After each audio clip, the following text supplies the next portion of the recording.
What's up, guys? Welcome to Movie Emporium's Flashback Reviews, where we take movies from our past, break them down, and tell you what we think about them. If you like what you see, hit the subscribe button, hit the notification button at the top to find out what I'm doing next. Comment below on any of these videos, tell me what you think. So, I knew this day was going to happen. I knew once I got to Dark Phoenix, I knew I was going to do the whole entire franchise of the X-Men outside of the Logan movies. And you have to talk about this movie, even though it's not really considered canon anymore. It's really stupid. The X-Men franchise has just gotten all kinds of jumble and it doesn't make any sense anymore. And so we're going to get to a movie that I think that is average. I don't think is the worst thing in the world. It's not as bad as Apocalypse, but it's still pretty bad. And it has a lot to do with the fact that they got rid of the one director and they brought in a director that was more of a gun for hire, a person that they needed on the spot because the other person wanted to do something else. And of course, that's Brent Ratner, who he's not the worst director in the world, but he just doesn't seem to care about the movies he's in. He's more about making money for himself, which is fine. We're all about making money. But when you have no passion for your directing, you have no passion for your abilities of directing, and all you're worried about is women and cars and so on and so forth, you're going to get a movie that is non-existent. It doesn't matter. Nothing matters in this movie. And it ruins a great build-up for no particular reason. And, I don't hate Simon Kinberg. I think he's a pretty decent writer. He's done some good stuff, but him and it just I don't know. I don't think he has a grasp of what Dark Phoenix is, and I'm worried about what's going to happen in the Dark Phoenix movie that's coming up. But this movie it's a tale of two movies. It's got the Dark Phoenix stuff, which is kind of an afterthought, and it's also got the how do we cure mutants, which is also an afterthought. There's two afterthoughts in this movie banging each other in the face, and it's such a shame because you have some great actors in this movie that have been added. You have Sharia Aghdashloo, and she's playing Dr. Rao, and she's a very famous, actress who did some really good work in the past and, recent and so on and so forth. You have Cameron Bright in this movie, you have Kelsey Grammer, you have Ben Foster, you have Vinnie Jones, Ellen Page. They all come in, and they are just like obscenely stupid and goofy, renditions of their characters. And Vinnie Jones is just terrible in this movie. He feels sexist. He feels like he could just slap around a woman, and it just doesn't make any sense, and it just feels uncomfortable. And Kelsey Grammer comes in as Beast, and he's decent in the movie, but he's just more of a guy who's trying to protect the X-Men. But where was he in X-Men 1 and X-Men 2? It's kind of these plot holes that don't make any sense. And of course, Ben Foster comes in as Warren Worthington III, which we all know as Angel. He's there, but he just kind of disappears and shows up. He's that guy that saves his father at the last minute. But he's more of just like the guy that's conflicted, and there's no logic in his character. There's no logic in a lot of these characters. Scott Summers, who lost, Jean Grey. Scott Summers, of course, is played by James Marsden. He's just a pouty, moody, angsty human being who's really upset by the loss, which is fine. You're allowed to be upset. But he like snaps at Wolverine, Logan. He just gets angry. He's like, not everybody heals like you do. And then he goes to Alkali Lake where he gets really upset, and somehow Jean Grey just comes out of nowhere. And maybe I don't know the Dark Phoenix saga that well, which I thought I did. But I'm pretty sure this is not how it starts. I'm pretty sure she just doesn't pop out of Alkali Lake and just has all the powers of the Phoenix. I don't get it. Maybe it was the fact that X2 kind of rid itself in the corner. I don't know. But I'm just boggled. I mean, there's so much good wasted talent in this. Patrick Stewart is just wasted in the Xavier role. He is killed, and it's the most unsatisfying death than ever. And it's weird because in Logan it's actually a satisfying death because it's so heartbreaking. Here it just feels like I said, once again, an afterthought. And Ian McKellen's Magneto just feels like he's just waging a war for no reason. And then we'll get into the last battle sequence in a couple minutes, but if you want to really know what this movie is about, and you probably already know, it's about the fact that Dr. Rao and Michael Murphy, who plays Warren Worthington II, have found the cure to cure mutant Jean, which is insane because you're telling me in the last couple of years they found the cure to get rid of that gene. It just doesn't make any sense. It's like, how, like, you're just telling me this random mutant who's played by Cameron Bright just happens to be available. It's like there was so much more at stake in X2 that X-Men: The Last Stand just feels like that there's something just pushed to the side and it just doesn't feel right. And I don't know. I know this is trying to go into like the AIDS epidemic and all that crap, but it just feels like it's not. It's like half baked. It doesn't feel like it's deserved.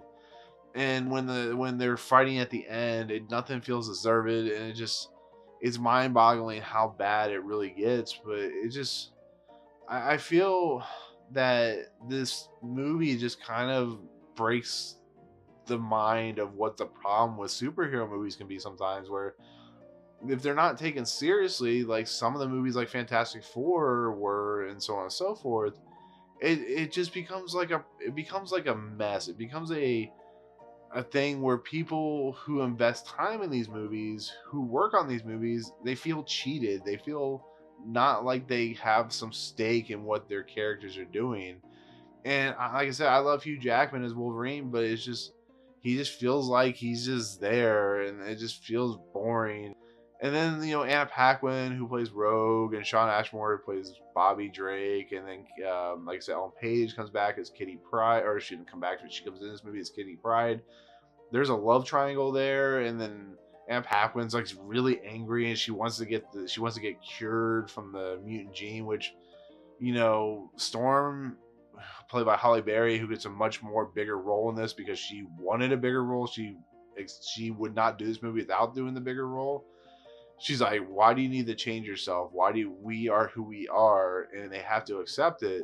And she's like, screw you, I'm gonna go do whatever I want. And it undermines the whole idea of who Rogue is a character who it's hard for her to accept it. But Bobby Drake's like, I don't care about that. I'm not there to worry about it. I love you and so on and so forth. But he has that love triangle with Kitty Pryde, and it doesn't work. And I think the biggest offensive nature of this movie is, of course, the Dark Phoenix stuff. That is such a afterthought, a misuse of the character, that Famke Jansen is just completely destroyed. Her character she just stands around emoting the whole time. And it's such a sad thing to see, because she has, like, once again, she had such a great build up to her character that she is giving nothing to do outside of being angry and destroying, Charles Xavier, and having the really stupid ending that she has. And it's another problem. This movie's only like an hour and 44 minutes, and the Dark Phoenix saga is a long saga that should have been given time and effort and space and maybe a couple more movies, but we're not given that. We're just given her showing up. That at the very beginning we have Xavier and Eric Lensher. They pop up at her house as a young person, and she exhibits powers, and then she does her thing, and then she ends up at the mansion, and she's like, kill me, and then rah, rah, rah, just whatever. And then Magneto kind of uses her. It's just a mess. And then another offensive part about this movie is the use of Rebecca Romijn as Mystique. She's kind of just like she's just kind of used as like a toy.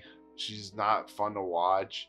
I really feel bad for her, because Jennifer Lawrence gave the Mystique character a lot more depth than what Rebecca Romijn was ever able to give her.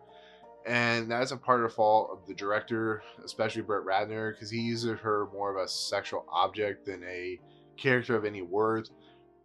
Because she goes undercover and she gets captured, and everybody calls her nasty names and says they're going to do things that hurt her and so on and so forth. It's very offensive in nature. And at the very end of her character arc, when she's on the being transported, Magneto attacks a transport, kills a bunch of people, which is insane, and flips. And he goes in there to rescue her and Juggernaut and so on and so forth. And she gets shot because these arrows, they have these darts that are shooting from guns that will actually cure the mutants. That's another thing. It's like, I don't understand the logic of those guns, but she gets shot and injected and she loses her powers. And Magneto's like, "You're no use for me now. What a shame. She was beautiful." That's terrible. That's a terrible logic of thinking. Maybe it's the fact that we live in 2019 and things are just way different now than they were in 2006. Maybe I have to go back to 2006 logic. I don't know. But it's such an undermining use of her character and just a sad nature of how her character arc ends that it just feels like that the writers just didn't know what to do with her, and this is the thing they thought of, and it's just I'll leave it at that. It just really angers me. It really angers me how women are treated in this movie, how the guys just kind of like step over them and stuff like that, and it really feels like that with, you know, the character arcs and the love interests and the triangles and so on and so forth. But we'll get into the last part, and that's the attack on Alcatraz. This is literally one of the stupidest action sequences I've ever seen in my entire life. Magneto uses the Golden Gate Bridge to attach itself from one side to the Alcatraz. A bunch of mutants go fight the people on the soldiers and so on and so forth. And it's like really badly choreographed. You know, there's a lot. Everything in here is really badly choreographed. You know, the stuff that the mutants are doing. You know, there's a point where Storm is spinning when she's fighting, you know, when they're at Jean Grey's house again. And you see Beast, and everything just looks weird and just looks off and just doesn't fit. It doesn't feel comfortable. And, you know, it just feels like just Brent Ratner just didn't know how to direct an action sequence. That's really what it comes down to. And, you know, you get the whole sequence where, you know, Juggernaut's chasing after Kitty Pryde, and she's able to push him down into the floor, which I thought she could only go through walls. But apparently if she attaches herself to people and she can, like, sink them, I don't know how that works. But, you know, it's just like, it just, everything about it just feels, it just feels gross in a way. And just, I don't know. But I didn't like it. I think it's terrible. And then we get the final version of the Dark Phoenix where, you know, Jean Grey is kind of just lifting things around. She kills a bunch of people, including some mutants played by Ken Long and stuff like that.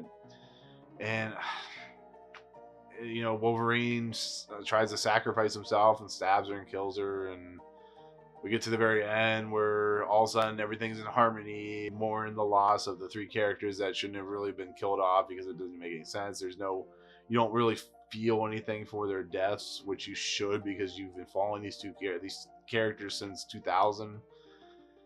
And yeah, it just completely bottomed out the franchise. And it was so nice to see, you know, several years later when X-Men First Class came out, to see a franchise kind of give its win, you know, give its strength back into it, and it became one of the better movies in the franchise. And then it all went downhill. It went all downhill again, but we'll leave that for later. But yeah, X-Men The Last Stand is not a good movie. It's as bad as it gets when it comes to comic book movies. I would say it's as bad as Daredevil and Ghost Rider, and not as bad as Spawn. There are some moments of enjoyment. You know, some of the visual effects, the Danger Room stuff is pretty cool. You know, the Colossus throwing Wolverine, all that good stuff. But yeah, so there you go. That's my unfortunate take of X-Men The Last Stand. So anyways, tell me what you think in the comments below of the actual movie. If you like it, tell me why. If you don't like it, thank God you're with me on that endeavor. But anyways, hit the subscribe button as always. Hit the notification button at the top, you know, if you want to see what I have coming up in the future. And of course, comment below. But otherwise, I'll see you on the next video. Peace out. What's up, guys? Thank you so much for checking out Movie Emporium. I really appreciate it. If you want to, go ahead and hit the subscribe button. Hit the notification button and the bell at the top. Find out what's coming next for Movie Emporium. Also, check out these two videos. They're amazing. I think they're awesome. I think you'll enjoy them too. But otherwise, thank you so much for watching, guys. We'll see you next time.